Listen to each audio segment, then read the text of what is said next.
শেষমেশ বড় ঘোষণা অভিনেতা জিতু কমলের। চিরদিনই তুমি যে আমার হলো জিতু কমলের শেষ সিরিয়াল। আর টিভি সিরিয়াল করবেন না অভিনেতা জিতু কমল। কি বললেন অভিনেতা, চলুন শুনে নেওয়া যাক।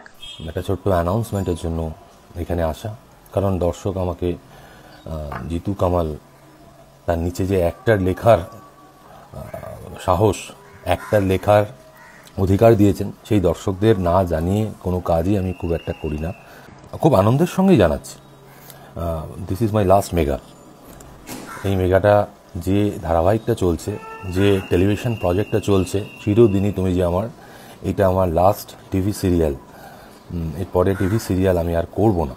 আশীর্বাদ করুন, পরবর্তীকালে যে কাজই করি মন দিয়ে করতে পারি, এখন যেভাবে করছি সেভাবেই মন দিয়ে করতে পারি, এতটুকু আশা রেখে আমাদের এই চ্যালেঞ্জকে আপনারা, এই যুদ্ধটাকে আপনারা প্লিজ জেতাবেন এবং পাশে থাকবেন।